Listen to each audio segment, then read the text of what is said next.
Hi, cities. How are you doing? Welcome to Naya. Sim or Simnaya. Thank you all so much for all the love and support. Hope you all are doing great. So there is this video going around where Trump was supposed to meet with a black journalist, right?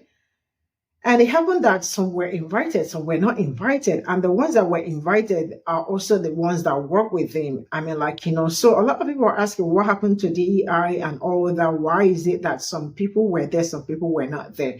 And it was just like people saying that it's like what he did the other time, telling people that he was going to a black church, only to find out that it was not a black church that he went to. He probably just brought people all over, and there's just like not more than 4 or 5 black people.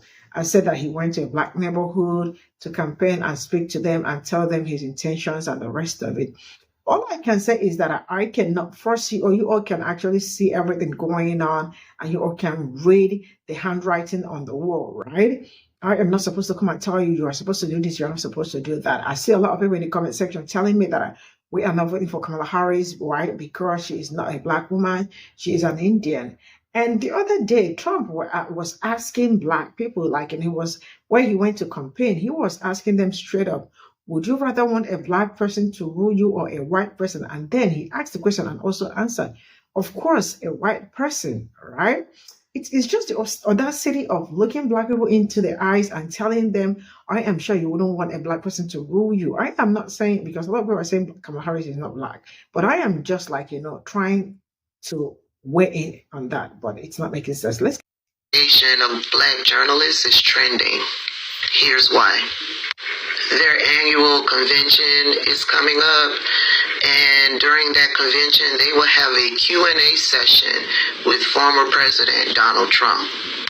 Now, the leaders of the NABJ say that this will be a truthful conversation with hard-hitting questions.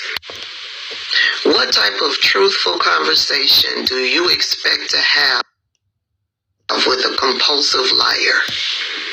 I mean, Donald Trump is advertising that he is going to be speaking at this event. And in the advertisement, he's lying. This is included in his advertisement to his rabid followers. And we know this is a lie.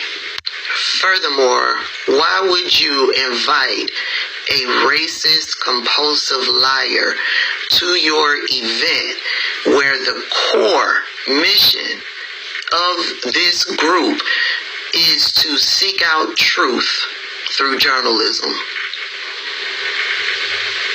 This man has disrespected members of your organization. He doesn't respect the press. He wants to eliminate the press. And the people who do ask the hard-hitting questions, he has denigrated and disrespected. Yamiche Alcindor, Don Lemon, April Ryan, Abby Phillips over at CNN. He has publicly humiliated these journalists and has sicked his rabid followers onto these journalists. And take note of the moderators that they chose to move along this Q&A conversation with former President Donald Trump. The one in the middle, Harris Faulkner, she's a Fox News host on one of the morning shows. What type of hard-hitting questions will she ask Donald Trump? And of course, the number one question from those of us who are in the political arena, the number one question amongst black journalists is, will Roland Martin be a part of this Q&A session in any way? And Roland Martin sees all the chatter and he responds and says, nope. The NABJ didn't ask me or any other black male journalist to be a part of this conversation. You know why? In my opinion, they chose Harris Faulkner and not someone like a Roland Martin to be a part of this moderation of the Q&A session.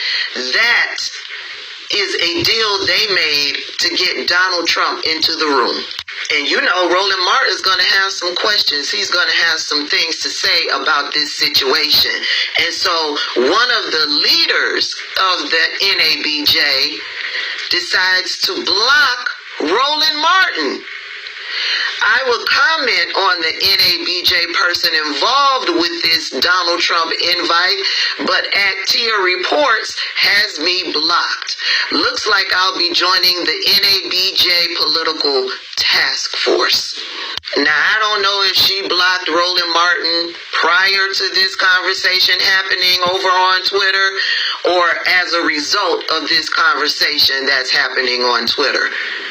But you block Roland Martin, but I'm sure you're tuned in to Donald Trump. What is going on? The last thing I'm going to say about this NABJ conference is that when you made the decision to invite Donald Trump, did you think about the safety of your members who were going to be attending this conference? Donald Trump's rabid supporters follow him everywhere, and they are hateful, racist, and bigoted. They've shown us how violent they can be. So, I hope there will be some type of security at this event, especially since you made the announcement of this Q&A after everybody paid for their arrangements to attend this conference. And one more thing, I hope you're prepared for the heat that you're going to get in NABJ. If Donald Trump leaves that conference feeling attacked or unadorned in any kind of way, yeah, he's going to bring down the heat and incinerate your reputation.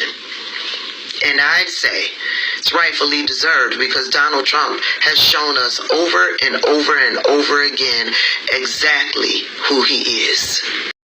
So this morning, while I was taking my niece home, or to the airport so she could fly home, she informed me that the college that she goes to is getting rid of all of its diversity programs within the college. All right.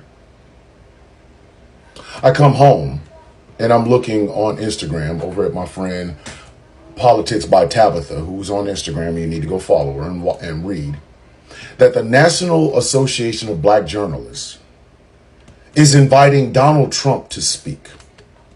And here are some of the quote unquote black journalists that are going to be welcoming this man. Rachel Smith from ABC News, Harris Faulkner from Fox News, and Kadia Gaba from Semaphore, I believe. All right. Now, Roland Martin, who was a black journalist, he wasn't invited. In fact, he even said it in a tweet. Nope. NABJ didn't ask me or any other black male journalist. Okay? Didn't ask him or any other black journalist. In which he goes in, he says, I would comment on the NAGB person involved with this Trump invite, but at TIA Reports has me blocked. Looks like I'll be joining the NABJ political task force. So this person he's talking about, I helped make this call, and it is in line with invitations NAJB has sent to every other presidential candidate for decades. But continue to go off on your feed. I'll continue to work to create opportunities for journalists to interview the potential next president. This is where both what is going on my niece's college campus and this shit collide. We, as a society, are normalizing fuckery. And I got a huge problem with that. I got the biggest problem on earth with that. Let me show you how we are normalizing fuckery on the college campuses. Ladies and gentlemen, diversity is organic. It happens in a society as diverse as the United States. There are almost 330 million Americans. Okay? We are not all white. We're not all male. We're not all Protestant Christians. We're not all Saxons. We're none of that shit, okay? We come from a fucking cornucopia of diversity, okay? So trying to run from diversity in a country like this is asinine, okay? It is an organic thing. When somebody smokes marijuana, that is a plant. It is grown, they cut it, they dry it, boom. A coca plant grows. They process it and turn it into cocaine. Okay, that's a process. What these people believe, that something as organic as marijuana growing and then just going from growing to smoke is being manufactured like you do cocaine. No. In a country this diverse, diversity is organic. It's going to fucking happen. You're going to have different people within each different individual group that will have different ideas and interpretations of things of that nature, because we live in a country of almost 330 million Americans. The fact that there are so many people running from the words diversity, equity, and inclusion are incredible to me. They really are. Something that organically happens, diversity. With people who give a fuck about a country and want to see the country succeed for every one of us, equity. And who want to have their voices, their ideas, their loves, their hates, their wants, desires not only respected, but put in place. Inclusion. So that is a normal thing. It is normal. It is organic. But on the other end of the spectrum, a group of black journalists who deal with who, what, where, when, why. They deal with facts over feelings. They deal with information. They deal with data over the idea of your IBS, aka your gut feelings, is inviting a man who literally lives off of feelings over facts to speak to them. Why? If a man walks up to you and lies to you about your house being on fire, you run home, drive home, whatever the hell you got to do, run through all the red lights, only to get home and find out that your house is not on fire. Are you going to let that man tell you any fucking thing else that you are going to believe? No, you're not, especially if you're a journalist. And the fact that these people invited this motherfucker without people like Roland Martin being there to ask them the tough questions is asinine and ridiculous. It reminds me of Trump speaks to a black church and they mustered up a magical, unheard of. We couldn't find another one if we tried. 6 black people to sit and listen as Donald Trump spoke in a black church to his regular trailer park crowd. It was a lie. It was a fictionalized lie. And that is what Donald Trump deals in. He deals in spectacle rather than substance. So why are you normalizing talking to this person? This is what I am talking about. Something that is organic, we're running from. Something that literally is a virus. And the journalists are supposed to be the antibodies of said virus. They're just going to go talk to him because he might be the next president of the United States, which means you are more concerned about access to power than you are holding power accountable, which is what the job of a journalist is supposed to be. This is the society we live in right now. Something that you know is going to happen. Regardless of what the fuck you feel, let's get rid of it. Let's label it DEI. Every brown person that has a job is a DEI hire. Not the fact that they're fucking highly intelligent and overqualified for jobs. DEI. Said to you by a bunch of white people, some of which are some of the most mediocre motherfuckers on the planet. And then you have college campuses in predominantly white institutions that are literally capitulating to people who some of which don't even have the capacity to even tell you why they don't like diversity, and it comes off as sounding racist. And on the other end of the spectrum, you have those who are supposed to speak truth to power. Journalists, whether they're black, white, gay, straight, old, young, male, female, Republican, Democrat, speaking truth to power. Things you can hear with your ears, see with your eyes, facts that you can Google at any given point. They are in turn going to entertain somebody who is literally for the past 8 years ran on nothing but spectacle. Nothing but spectacle. It is the shiny shit over the factual shit. This is where American society is today. This is where we are today. When we are normalizing the idea of ignoring something that naturally happens in a society as diverse as the United States to assuage the feelings of people who do not like that diversity in the first place, and then normalizing having a complete, crooked, convicted felon of a liar speak to people who are supposed to hold this man accountable because he wants to be in the most powerful seat in America. Oh, let's let him sit there and talk to us about lies and feelings and woe is me because he might be president one day. And oh my goodness, we have to have access to power. Fuck the truth. Let's have access to power, even if that access to power is to a person who you know for a fact is not going to give you any truth. Therefore, you're not even going to be able to do your damn job because you're not going to fact check him because you're afraid to lose access to power. This is where American society is. We're in the fucking upside down from Stranger Things. When something organic is treated as if it's a bad thing, but something that should be a fucking bad thing is treated like it's normal. Somebody make this fucking shit make sense to me because I don't understand it. I'm not a black lawyer, but I would guess that whether or not DE&I was in place, that your client would still have some pretty strong opinions about whether or not you were qualified. The role of DE&I isn't to challenge merit or to give undue consideration to Black, Indigenous people of color.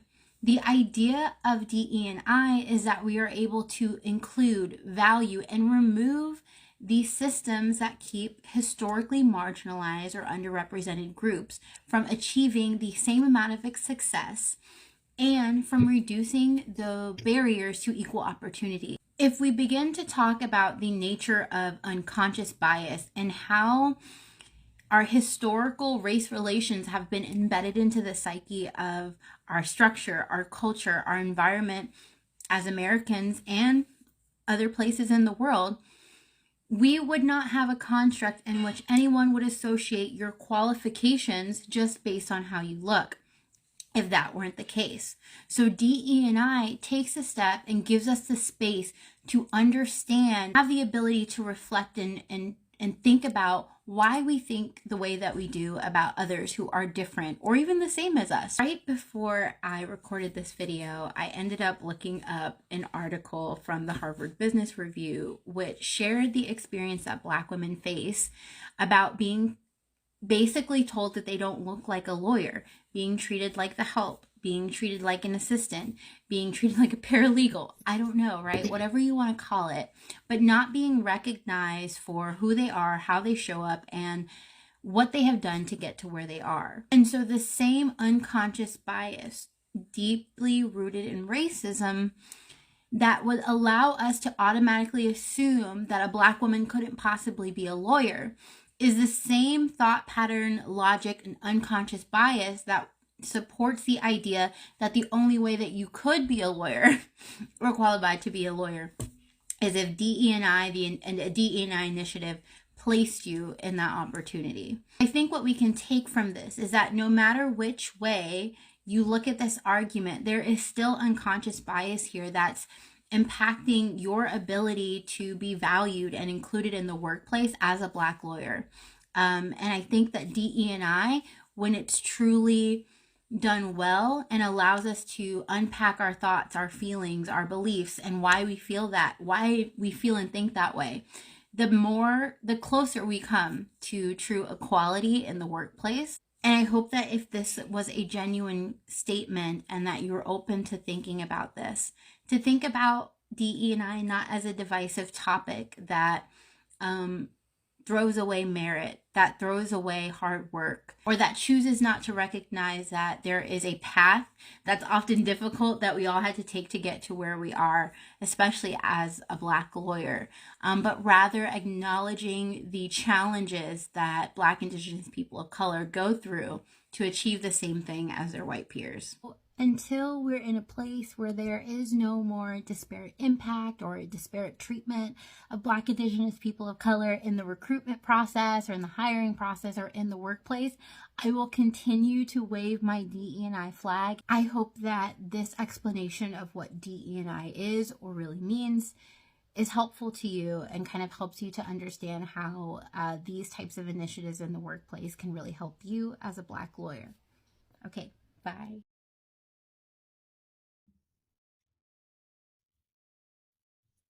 So this is all I got from this video. And one thing I'm going to start with is that I am not sure that he would want some people or someone that would oppose his, his opinion.